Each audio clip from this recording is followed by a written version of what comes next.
to overstay because without mandate, without elections, without mandate. Maybe I didn't clarify, but that was the issue. If you are not elected, why do you stay? But we never agreed that it is that even if, because you don't have term limits in UK, you don't have term limits. We always get rid of them after 10 years. Fine. You let's have the same flexibility here. Same flexibility of because for us, our problems are very, very serious issues. Africa is a land of a lot of opportunities, but also a land of a lot of structural problems. And really, if you are serious, in the Navy, I've never been to the army, to the Navy, but I read. When there's a crisis, they say all hands on board are needed on deck. Africa is a land where all hands are needed. So when you hear people talking of term limits, I don't know what, you know that they are not serious. Well, You see, yesterday I was discussing with somebody here, and we were talking about George Washington, the American pioneer president, when he did one term and he withdrew. You see, you the Europeans, first of all, you were under the Romans, and the Romans collapsed in 450 AD. Then you are in the Dark Ages for 1,000 years. Then there was the Renaissance, when you woke up again.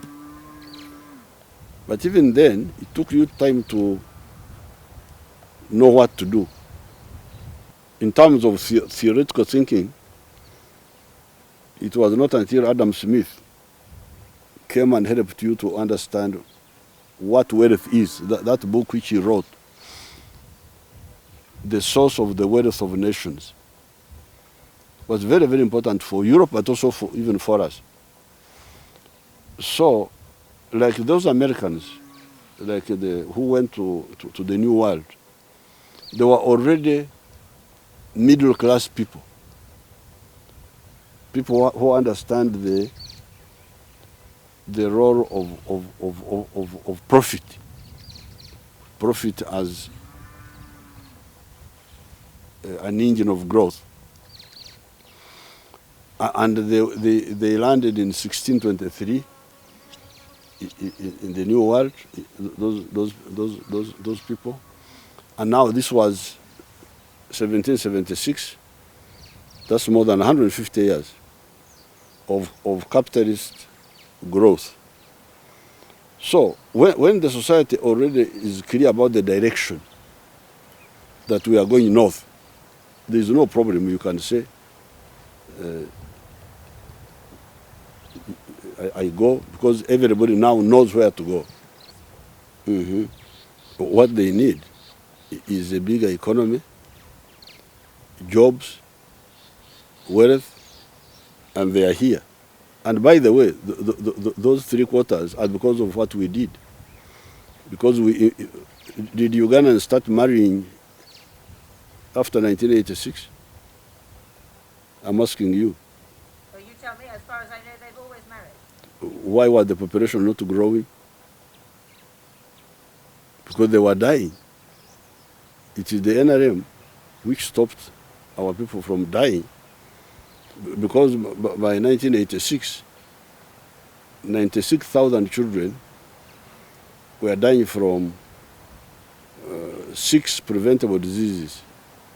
It is true that we have been having a problem with the elite in our society. Because the elite were part of the colonial system, especially the civil service, but also the political class. Because the political class has got two sides. There are we, the freedom fighters, They were from the bush, but also the people who are elected from the population. For a long time, the elite have been the ones being elected.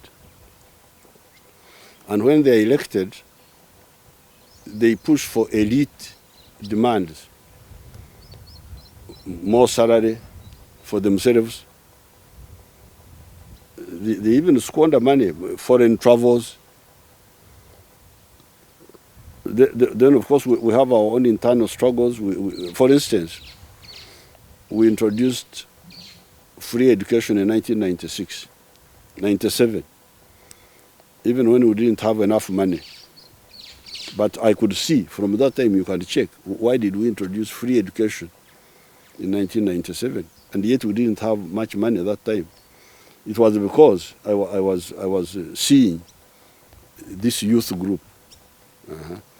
But the different vested interests in our society did not allow the full implementation of that program. Because they wanted to get money from they were looking at education as a source of money. While for us, we are looking at it as a social service, especially for the poor. So therefore, you get now those youth who don't continue with education, who now become part of this disgruntled group.